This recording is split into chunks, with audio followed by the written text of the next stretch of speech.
Hello guys, welcome back to Diamond Learning. स्वागत है हमारा आपके चैनल में। और आज की वीडियो में हम लोग बात करेंगे आज का जो 12th का बायो का पेपर हुआ है फाइनल, तो उसके आंसर की तैयार करेंगे, उसका एनालिसिस करेंगे। ठीक है, आई होप आपका सबका पेपर जो है वो बहुत अच्छा हुआ होगा। तो चलिए स्टार्ट करते हैं। सबसे पहले जैसे कि आप देखते हो हमारे पास सेक्शन ए में क्या आते हैं, मल्टीपल क्वेश्चन आते हैं। पहला क्वेश्चन है an example of a non albuminous seed. तो इसमें आंसर आएगा P, because wheat maize castor ये सभी के अंदर जो है वो क्या होता है, एंडोस्पर्म प्रेजेंट होता है। सेकंड क्वेश्चन हमारा है choose the correct sequence of processes in human reproduction. तो आपको सीक्वेंस बताना है। तो बिल्कुल इजी क्वेश्चन था। देखो पहला क्वेश्चन भी बहुत इजी था। सबसे पहले आपको पता है गैमीट्स बनने जरूरी हैं, तो उसकी प्रोसेस होती है गैमीटोजेनेसिस। गैमीट बनेंगे तो फिर गैमीट फ्यूज़न करेंगे और उनकी फ्यूज़न से फिर जाइगोट बनेगा, जाइगोट एम्ब्रियो बनाता है। तो इसलिए राइट आंसर जो है वो आएगा ए। ठीक है, इजी क्वेश्चन था बिल्कुल। थर्ड क्वेश्चन है विच of the following is sterilisation process in females. Females में आपको पता है फैलोपियन ट्यूब को कट करके बांधा जाता है, टाई अप किया जाता है। तो ट्यूब, फैलोपियन ट्यूब, उससे हम वर्ड याद रखते हैं ट्यूबेक्टोमी। तो आंसर बी इसका करेक्ट होगा। अगला है the unequivocal proof that DNA is the genetic material came from the experiments of which scientists. तो इसमें स्लीडन शवान ने तो सेल थ्योरी दी थी, मेसल्सन एंड स्टाल ने जो है वो नाइट्रोजन वाला एक्सपेरिमेंट किया था डीएनए का, जैकब जैक वाला मेथड जो है इसमें अपने था ही नहीं। तो इसका राइट आंसर जो आएगा वो आएगा Alfred Hershey and Martha Chase का experiment, that is answer D. ठीक है, अगला क्वेश्चन देखते हैं which nitrogenous base pair with guanine nitrogenous base in the DNA. इसका मतलब है गुआनिन के साथ में कौन पेयर करता है। तो ए के साथ में टी होता है, तो जी के साथ में सी होता है, सी मतलब साइटोसिन। तो option B is the correct answer. Next question है Darwin's finches is an example of adaptive irritation होता है, ऑप्शन सी होता है। बिल्कुल भी सोचने की जरूरत है ही नहीं। अगला क्वेश्चन बैक्टीरियल डिजीज का पूछा है, एग्जांपल डिप्थीरिया, मलेरिया, अमीबेसिस, कैरियस। तो इसमें जो है डिप्थीरिया अपना करेक्ट आंसर रहेगा। मलेरिया, अमीबेसिस ये दोनों प्रोटोजोआ के थ्रू होती हैं। एस्केरिस लम्ब्रिक्वाइड्स जो है वो भी हमारा सही आंसर नहीं आएगा। चलिए अगला क्वेश्चन है citric acid is produced by which of the following micro organism. तो Aspergillus niger, option number D is the correct answer. सोचने की जरूरत ही नहीं है। अगला क्वेश्चन है agarose gel is extracted from. तो हम जो है जेल इलेक्ट्रोफोरेसिस में जो यूज़ करते हैं उसमें हमने करवाया हुआ है कि सीवीड्स होते हैं उनसे ऑब्टेन की जाती है। तो option number B is the correct answer. अगला क्वेश्चन है golden rice developed by biotechnology is rich in. तो ये तो बिल्कुल ही एकदम ही लड्डू क्वेश्चन था। विटामिन ए इसका करेक्ट आंसर आएगा। आंखों की रोशनी बढ़ाने के लिए रिस्पॉन्सिबल होते हैं गोल्डन राइस। बहुत इजी क्वेश्चन। चलिए अगला क्वेश्चन है correct set of processes which decreases the population density. कम करते हैं तो नेटलिटी बर्थ रेट होता है, इससे बढ़ेगा। एमिग्रेशन से कम होता है, तो ये दोनों सही नहीं है। मॉर्टेलिटी से कम होता है, ये सही है, लेकिन इसके साथ में इमिग्रेशन है, तो इमिग्रेशन से आते हैं लोग तो वो बढ़ती है। सी में नेटलिटी, बर्थ रेट है और इमिग्रेशन है, तो दोनों जो हैं वो क्या करते हैं, बढ़ाते हैं। तो लास्ट वाला ऑप्शन हमारा बिल्कुल सही आएगा। मॉर्टेलिटी मतलब डेथ रेट, मरते हैं तो भी कम होगी। एमिग्रेशन अगर यहाँ से बाहर जाते हैं तो भी कम होगी। ठीक है, तो D is the correct answer here. भाई क्वेश्चन तो आपके बहुत ईजी है यार, पेपर बहुत आसान है आपका। चलिए अगले क्वेश्चन की तरफ बढ़ते हैं। Next question is population interactions in which both the species get benefits. दोनों ही स्पीसीज को फ़ायदा होता है, तो म्यूचुअलिज्म आंसर आएगा, क्योंकि पैरासिटिज्म में जो है पैरासाइट बन के कोई चीज़ ऊपर रहती है तो एक को फ़ायदा एक को नुकसान होता है। कंपटीशन में दोनों नुकसान करते हैं, लड़ाई करते हैं। प्रेडेशन में शिकार शिकारी, तो शिकारी जो है शिकार करने वाला उसको फ़ायदा होता है, जो शिकार बन जाता है उसको नुकसान होता है। इसलिए दोनों को फ़ायदा सिर्फ म्यूचुअलिज्म में होता है। अगला क्वेश्चन है an example of man made ecosystem. तो डेजर्ट कुदरत ने बनाए हैं, रिवर नदियाँ भी भगवान ने बनाई हैं, कुदरत ने बनाई हैं। एस्चुरी भी अपने आप समुंदर में बनती हैं। एक्वेरियम जो होता है आर्टिफिशियल, आपने देखा होगा घरों के अंदर मछली पालने वाला जो बॉक्स होता है। That will be the correct answer, option number D. अगला क्वेश्चन आता है natural interconnection of food chains. अभी इससे आसान क्वेश्चन देखो आपको क्या ही मिलेगा। ठीक है, फूड चेन्स का जो इंटरकनेक्शन वो फूड वेब होता है, बहुत ही इजी क्वेश्चन। और अगला क्वेश्चन तो हर साल आपको आता ही है, मैं आपको क्वेश्चन क्लास में भी बताता रहा हूँ। When was the world summit on sustainable development held in Johannesburg south Africa 2002 के अंदर ये हुई थी। एग्जाम्पल ऑफ ए हॉटस्पॉट अगला क्वेश्चन है वो हिमालय के अंदर आएगा, क्योंकि प्लेन एरिया है, पहला नॉर्थ इंडियन प्लेन है, दूसरा साउथ इंडियन प्लेन है। तो प्लेन एरिया में तो हो नहीं सकता, टुंड्रा का कोई काम ही नहीं इसमें, तो हिमालय रीजन होता है, वेस्टर्न घाट वाले रीजन होते हैं। ठीक है, तो बिल्कुल ही आसान क्वेश्चन था, एकदम इजी। अब आती है फिल इन द ब्लैंक्स। इनमें आपको थोड़ी सी दिक्कत हो सकती है अगर किसी ने सही से नहीं पढ़ा तो। जिसने पढ़ा उसको कोई दिक्कत नहीं आएगी। जैसे पहला है the central cell after rectal fusion becomes, तो सेकंड पहला चैप्टर से ही आया है।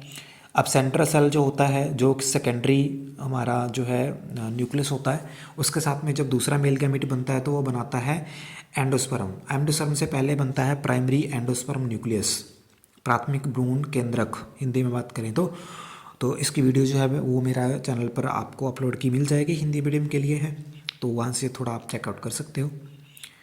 अगली है dash help in the collection of ovum after ovulation, तो ये ह्यूमन रिप्रोडक्शन वाले चैप्टर से है।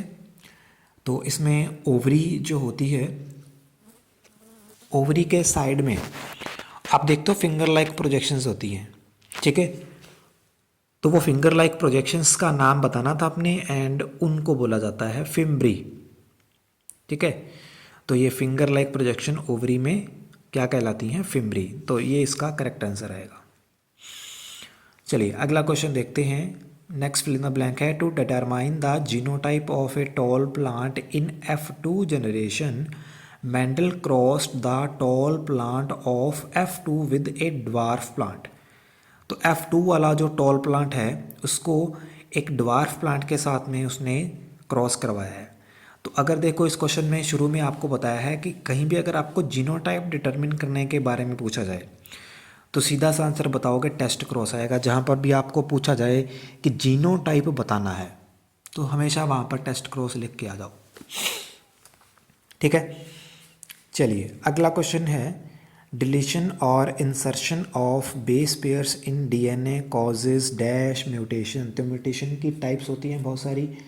ठीक है, सिंगल बेस पॉइंट म्यूटेशन होती है जो है, उसके बाद में डिलीशन इंसर्शन, इसके कारण जो होती है उसको हम लोग फ्रेम शिफ्ट म्यूटेशन का नाम देते हैं। तो यहाँ पर इसका आंसर आएगा फ्रेम शिफ्ट म्यूटेशन।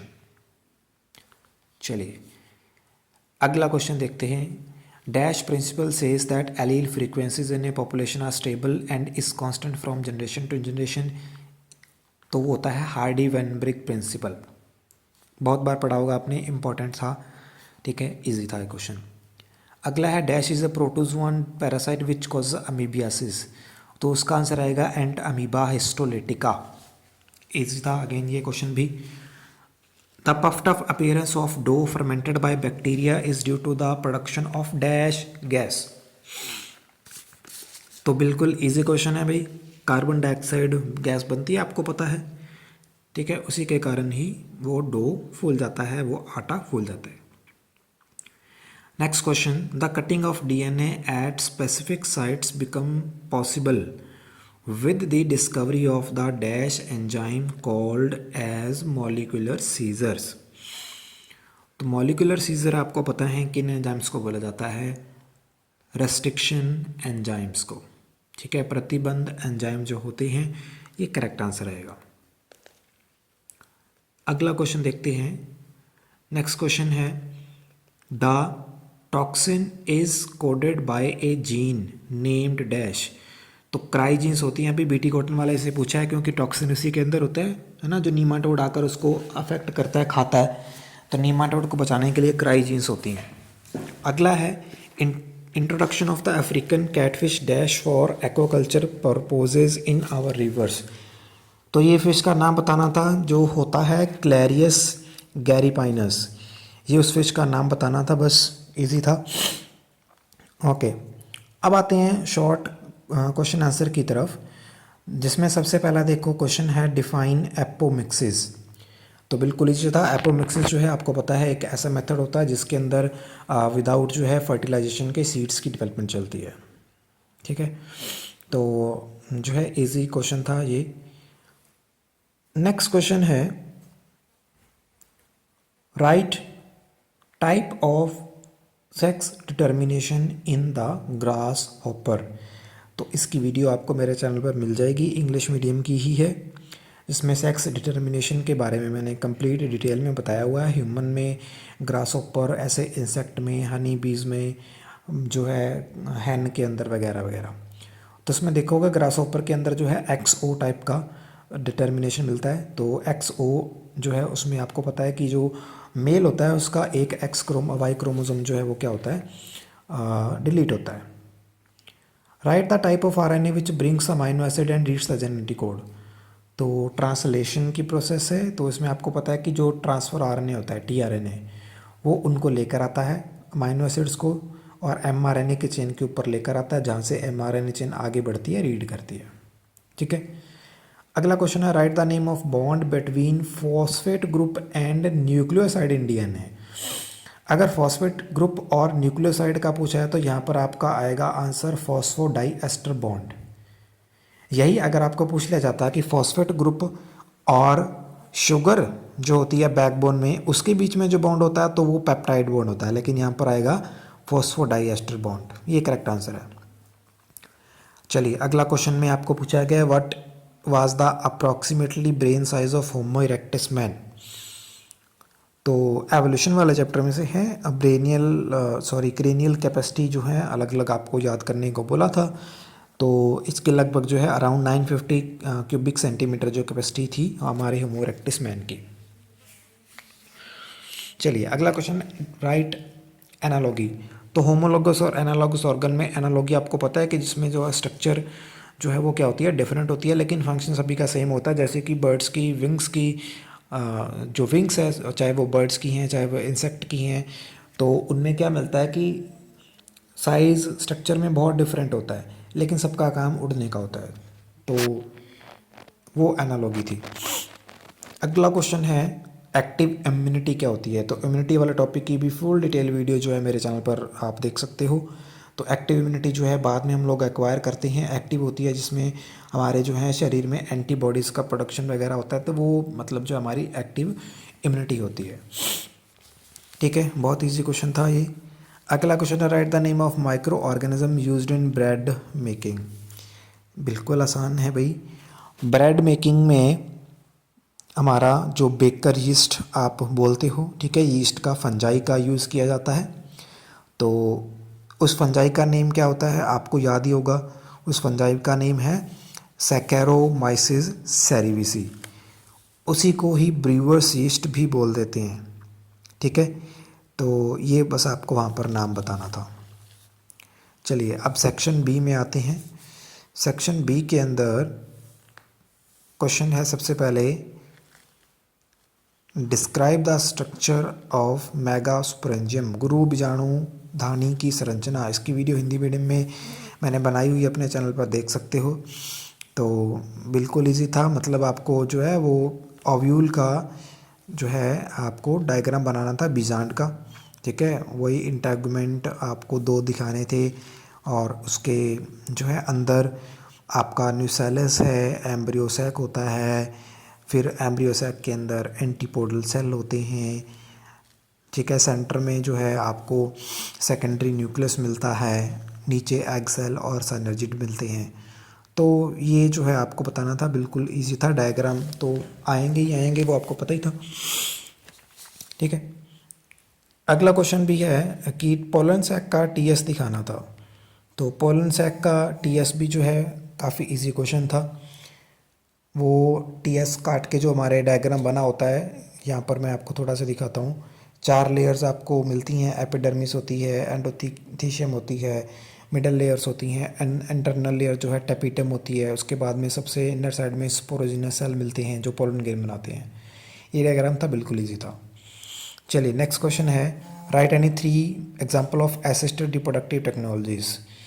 तो इसमें देखो आप गिफ्ट बता सकते थे, गैमीट इंट्राफलोपियन ट्रांसफ़र है, जिफ्ट बता सकते थे, दैट इज़ ज़ाइगोट इंट्राफलोपियन ट्रांसफ़र है, ठीक है। और इसके अलावा आर्टिफिशियल जो इंसेमिनेशन है इसके बारे में बता सकते थे, multiple ovulation embryo transfer technique है। तो 5-7 हमारी जो टेक्निक है उनमें से कोई भी आपको 3 पूछी गई थी, तो 3 किसी का भी नाम आप बता सकते थे, ईजी क्वेश्चन है।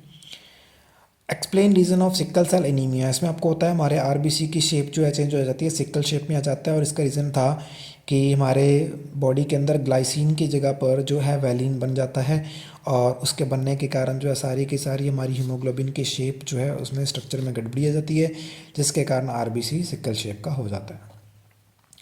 अगला क्वेश्चन है, draw a Punnett square diagram showing the incomplete dominance. तो इनकम्प्लीट डोमिनेंस भी आपको मैंने बताया था कि ये एग्ज़ाम में आएगा बिल्कुल।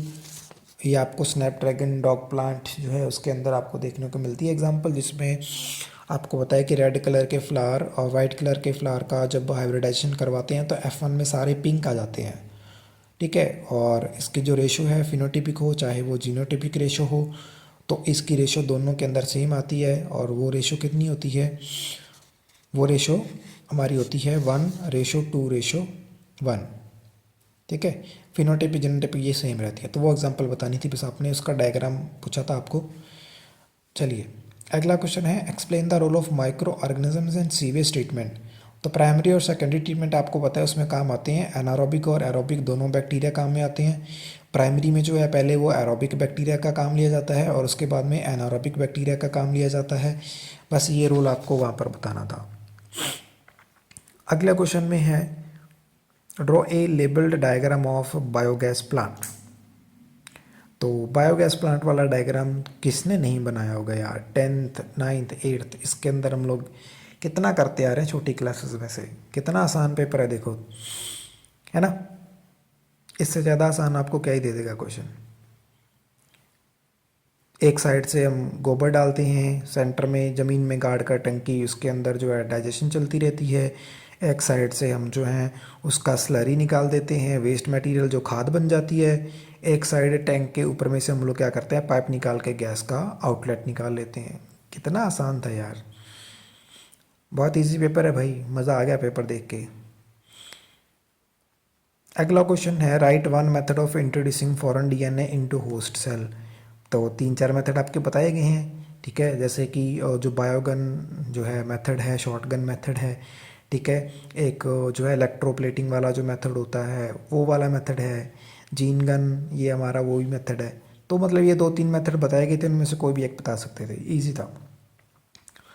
अगला क्वेश्चन है, draw a label diagram of E coli showing vector PVR 322। ये मैंने आपको बताया था, that is the most important question from biotechnology that is asked every time and every year, ठीक है। तो पीवीआर 322 में आपको पता है क्या होता है, एंजाइम के लगने की साइट होती है जहाँ से काट के लगाया जाता है। 2 जगह पर इसकी एम्पिसिलिन टेट्रासाइक्लिन रेजिस्टेंस साइट होती हैं, एक ओरिजिन ऑफ रेप्लिकेशन होता है। तो मतलब डायग्राम आपको बहुत बार करवाया था, इजी क्वेश्चंस। अगला है, डिफाइन ट्रांसजेनिक एनिमल्स, वही जिनको हम लोग जेनेटिकली मॉडिफाई करते हैं हमारी जेनेटिक इंजीनियरिंग से अपने फ़ायदे के लिए, और फ़ायदा बताना है ट्रांसजेनिक एनिमल का। इसमें आप भाई रोज़ी काऊ का एग्जांपल बता सकते हो कि उसके मिल्क की प्रोडक्शन के अंदर प्रोटीन जो है वो कंटेंट बढ़ाया गया था, और वो भेड़ थी हमारी डॉली, है ना, डॉली डॉली डॉली। तो डॉली के अंदर जो है उसकी जो हम बाल हैं, हेयर हैं, उसकी ऊन बनाने के लिए इस्तेमाल करते हैं, तो वो काफ़ी अच्छी क्वालिटी की थी। तो ये चेंजेस मतलब फ़ायदा बता सकते हैं, और भी एग्जांपल बहुत सारी हैं तो वो आप बता सकते हो। चलिए अगला क्वेश्चन है, explain with the example how molecular diagnostic techniques are helpful in the early diagnosis of diseases. तो भाई इसमें हम बहुत सारे मेथड देखते हैं, एंटीजन एंटीबॉडी इंटरेक्शन टेस्ट होता है जिसमें early detection of AIDS can be detected, हमारे विडाल टेस्ट होते हैं। तो बहुत सारे ऐसी टेक्निक्स हैं हम जिनमें अलग अलग चीज़ों का यूज़ करते हैं, मॉलिक्यूल्स का यूज़ करते हैं, तो बीमारी को अर्ली स्टेजेस में डायग्नोसिस जो है उसका आसानी से किया जा सकता है, ठीक है। नेक्स्ट क्वेश्चन है, explain in Situ conservation by giving an example. In Situ conservation आपको पता है कौन सी होती है, जिसमें हम ऑर्गेनिजम्स को या किसी भी स्पीसीज़ को मान लो उसकी नेचुरल कंडीशन के अंदर, ठीक है, कंजर्व करने की कोशिश करते हैं। कुदरती उसके वातावरण में, आवास में ही उसको बचाने का, संरक्षण करने का तरीका ढूंढा जाता है। जैसे कि वाइल्ड लाइफ पार्क होते हैं, सैंक्चुरीज होती हैं, ठीक है, बायोस्फीयर रिजर्व होते हैं, तो ये सारे उनके नेचुरल कंडीशन में ही उनको वहाँ पर बचा के रखने की कोशिश की जाती है। तो इनमें से कोई भी एक बताना था आपको इन सिटू का, तो बता देते भाई, है ना, बता दिया होगा, इतना तो मुझे पता ही है, आसान था, इकोलॉजी का पार्ट है, वैसे भी आसान होता है ना। चलिए, वेरी गुड। आई होप आपका एग्ज़ाम अच्छा जा रहा होगा अभी तक, जितने भी आपने क्वेश्चन चेकआउट किए हैं। बढ़ते हैं हमारे नेक्स्ट सेक्शन की तरफ, section C, explain spermatogenesis, human reproduction, spermatogenesis, sperm के बनने की प्रक्रिया, शुक्राणुओं के बनने की प्रोसेस, ठीक है। तो क्या ही बताओगे इसमें, आसान है बिल्कुल, ठीक है। सर्टोली सेल हैं, उसके जर्म सेल हैं, उनका फंक्शन बताना है, नर्स सेल, सर्टोली सेल क्या काम करते हैं, कैसे स्पर्मेटिड बन जाते हैं, बस ये बताना था। कहाँ पर हैप्लॉइड डिप्लॉइड कंडीशन है ये बतानी थी। इसके ऑप्शन में भी देखो, हेड का फंक्शन बताना है, मिडल पीस का, टेल का, स्पर्म के। हेड में भाई एंजाइम होते हैं, एक्रोसोम होता है जो एग को पेनिट्रेट करने में सहायता करते हैं, पहचानने में हेल्प करते हैं केमिकल्स। मिडिल पीस के पास में भाई माइटोकॉन्ड्रिया होता है, mitochondria is the power house of the cell, आपने पढ़ा है। पावर हाउस मतलब एनर्जी देता है। टेल, पूंछ, पूंछ क्या करती है, पूंछ इसको इधर उधर जाने में सहायता करती है, एडिशनल मूवमेंट प्रोवाइड करती है। एनर्जी तो मिलेगी मिडिल पीस से, लेकिन टेल जो है उसकी डायरेक्शन को सही करता है कि लेफ्ट जाना है, राइट जाना है, कहाँ जाना है, ठीक है। इजी क्वेश्चन है। डीएनए आरएनए के बीच में डिफरेंसेस का नेक्स्ट क्वेश्चन है, ये बहुत आसान है। डीएनए में आप बता सकते हो कि डीऑक्सीराइबोस शुगर होती है, आरएनए के अंदर राइबोस शुगर होती है। डीएनए डबल स्टैंडर्ड होता है, आरएनए सिंगल स्टैंडर्ड होता है। डीएनए के अंदर जो आपको बेस पेयर मिलते हैं ATGC मिलते हैं, आरएनए में T की जगह पर U मिलता है, थायमिन की जगह पर यूरासिल मिलता है। ये 3 तो बेसिक डिफरेंस है। इसके अलावा दुनिया भर के 8-10 डिफरेंस और हैं, कितने भी बता सकते थे। कितना आसान क्वेश्चन है यार ये। इसके अथवा में और में थोड़ा सा जो है वो ट्रिकी क्वेश्चन है, मुझे लगता है सबने पहला ही किया होगा, है ना। बताना मुझे कमेंट में कौन सा किया है। Genetic code that has dual function वो है AUG, स्टार्ट भी होता है कोडोन, और ये उसको तो अमाइनो एसिड को तो कोड करता ही करता है, ठीक है। इसी तरीके से स्टॉप कोडोन भी होते हैं, वो अमाइनो एसिड को भी कोड करते हैं और स्टॉप कोडोन का काम भी करते हैं। पॉलीपेप्टाइड को कोड करने वाला डीएनए का सेगमेंट भाई हमारा सेंस स्ट्रैंड होता है, जिसके ऊपर वो कोडिंग वाले स्ट्रैंड होते हैं, ठीक है, छोटे छोटे सिस्टोन्स। और अगला है डीएनए के फ्रेगमेंट्स को ज्वाइन करने वाला एंजाइम, लाइगेज एंजाइम। अगला क्वेश्चन इकोलॉजी में से पॉपुलेशन ग्रोथ की लॉजिस्टिक ग्रोथ, वही एस शेप कर्व वाली, जिसमें भाई लैग, लॉग और स्टेशनरी फेज आते हैं। बिल्कुल आसान क्वेश्चन, लड्डू क्वेश्चन। पॉपुलेशन के कोई भी 3 इंपॉर्टेंट कैरेक्टर, अरे इसमें तो क्या ही बताओगे, कितना आसान क्वेश्चन था ये। क्वेश्चन तो चलो मैं बताऊंगा ही नहीं, ये तो अपने आप खुद ही देख लोगे आप, मुझे पता है इससे आसान क्वेश्चन तो आपको मिलेगा ही नहीं पेपर में, तो इसका तो क्या ही बताऊं मैं आपको। पॉपुलेशन के कैरेक्टर कोई भी 3, वाह भाई वाह। चलो देख लेना अपने आप, ठीक है, ये मत सोचना कि सने बताया नहीं, मुझे पता है ये इतना आसान है, आप करके आए हो। चलिए बढ़ते हैं सेक्शन डी की तरफ भाई। ये देखो कितना आसान है। एड्स का पूरा नाम, जी ये तो 6ठी 7वीं से रटाने लगते हैं। Acquired immunodeficiency syndrome. इन्फेक्शन के तरीके, ट्रांसमिशन के तरीके, अरे भाई इन्फेक्टेड सिरिंज यूज़ करते हैं, ब्लेड यूज़ करते हैं, प्रेग्नेंट मदर से हो सकता है, अनप्रोटेक्टेड जो है सेक्सुअल इंटरकोर्स से, मल्टीपल पार्टनर से ये हो सकता है। और इनको बचाने के तरीके भी वही हैं कि नया रेज़र यूज़ कीजिए, नए शेविंग ब्लेड यूज़ कीजिए, ठीक है। सिरिंज जो है डॉक्टर को नहीं लगाए फिर यूज़ करे, आपको इंजेक्शन लगाए, सुई लगाए। मल्टीपल पार्टनर के साथ में सेक्सुअल इंटरकोर्स को अवॉइड करना है, बैरियर मेथड्स यूज़ करने हैं, ये सारे तरीके इसके बचने के हैं, ठीक है। जिनसे फैलता है उन्हीं को रोक दो तो ट्रांसमिशन फैलने से रुक जाएगा बस। इसके ऑप्शन में है डिफाइन कॉन्टैक्ट इनहिबिशन, कैंसर वाले टॉपिक में से है भाई। कैंसर वाले टॉपिक की वीडियो, एड्स वाले टॉपिक की वीडियो मेरे चैनल पर हैं, प्लीज़ इसको जाकर जरूर चेकआउट कीजिए। कॉन्टैक्ट इनहिबिशन में देखो क्या होता है। इसमें होता ये है कि 2 सेल होते हैं कोई भी हमारे बॉडी के आसपास वाले, ठीक है, एकदम बिल्कुल एडजेसेंट सेल। एक में कैंसर होता है तो दूसरा क्या करता है, उसको फैलाता है दूसरे के सेल में। लेकिन दूसरा सेल जो है वो पहले वाले से फैलने से रोकता है, तो उसी को ही इनहिबिशन बोलते हैं, कॉन्टैक्ट इनहिबिशन, कि साथ वाले सेल में कैंसर ना फैले। सेल हमारा ये बचाने की कोशिश करता है हमें, ठीक है, बेचारा हमारा सेल है, ख़त्म होने से बचाता है। तो अगर बेनाइन ट्यूमर और मैलिग्नेंट ट्यूमर का डिफरेंस पूछा है तो बेनाइन ट्यूमर क्या होता है, जो एक जगह पर बॉडी में बन गया, जैसे ये पहला ऑर्गन है, ये दूसरा ऑर्गन है, एक जगह पर बन गया तो वो वहीं पर रहता है, दूसरे ऑर्गन में जा नहीं पाता। लेकिन मैलिग्नेंट ट्यूमर थोड़ा शैतान होता है, वो क्या करता है, हमारी ब्लड स्ट्रीम से बहुत अलग अलग ऑर्गन्स में, दूसरे में, फिर जाकर तीसरे में इधर उधर फैलने लग जाता है। खतरनाक भी होता है malignant tumour. Right any one cause of cancer, यार कितना आसान, चाहे फिजिकल म्यूटाजन, केमिकल म्यूटाजन, कोई भी बता सकते हो। तंबाकू खाने वाले केमिकल उसमें होते हैं, एक्सरे, गामा रे, फलानी रे, ठीक है, इनसे कैंसर हो सकता है। कितने ही तरीके हैं, तो कोई भी एक कारण बताना था, ठीक है, बिल्कुल आसान क्वेश्चन था। मुझे लगता है दोनों क्वेश्चन ही लगभग ऐसे हैं कि सबको आते थे। चलिए इकोलॉजी वाले पोर्शन में से देखते हैं। Define net primary productivity. Productivity आपको पता है क्या होती है, कि किसी भी गिवन टाइम पे जो प्लांट अपना फूड बनाते हैं उसको जीपीपी बोला जाता है, ग्रॉस प्राइम प्रोडक्टिविटी। लेकिन उसमें से प्लांट रेस्पायर भी करता है, सांस लेता है, तो उसे एनर्जी लॉस्ट होती है, तो प्रोडक्टिविटी खत्म होती है। तो जीपीपी में से अगर हम आर माइनस करते हैं रेस्पिरेशन रेट, तो बचता है हमारे पास में एनपीपी, नेट प्राइमरी प्रोडक्टिविटी। ये आंसर बताना था आपने, कितना आसान था। और जो है इसके बाद में जो सेकेंडरी प्रोडक्टिविटी आती है, जो एनिमल बनाते हैं। उसके बाद में explain with diagram that the pyramid of energy is always upright. कितना आसान था।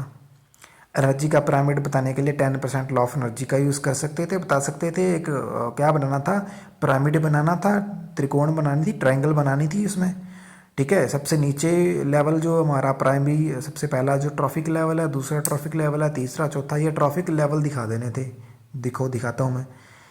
और इसमें आप सबसे नीचे वाले में देख सकते हैं कि मान लो 1000 जूल एनर्जी लगती है, दूसरे वाले को उसका 10% लगती है, मतलब 100, फिर 100 का 10% 10, अगले ट्रॉफिक लेवल में 10 का भी 10%, यानी कि 1 जूल एनर्जी ही बचती है। ऐसे बता सकते थे आप डायग्राम के थ्रू, है ना, इजी। लास्ट क्वेश्चन और वाला देखते हैं। स्टैंडिंग क्रॉप, एक गिवन टाइम पर, गिवन जगह पर कितना गिवन हमें वहाँ पर टोटल बायोमास का प्रोडक्शन मिलता है, दैट इज स्टैंडिंग क्रॉप, ठीक है। और डिकम्पोजिशन के स्टेप बताने हैं लास्ट क्वेश्चन में। तो 5 स्टेप आपको पता ही हैं, होते हैं भाई। इसकी कैटाबोलिज्म चलती है, मिनरलाइजेशन चलती है, ह्यूमिफिकेशन चलती है, ये सब जो हैं स्टेप्स के थ्रू ही आपको इसका बताना था। तो बहुत इजी था। अब आई होप कि आप सबके इसमें पूरे नंबर 56 में से 56 नंबर आए, ठीक है। एंड ऑल द बेस्ट आपके रिज़ल्ट के लिए। एंड हमारे चैनल को लाइक और सब्सक्राइब करें अगर आप पहली बार आए हैं। मिलते हैं नेक्स्ट वीडियो में।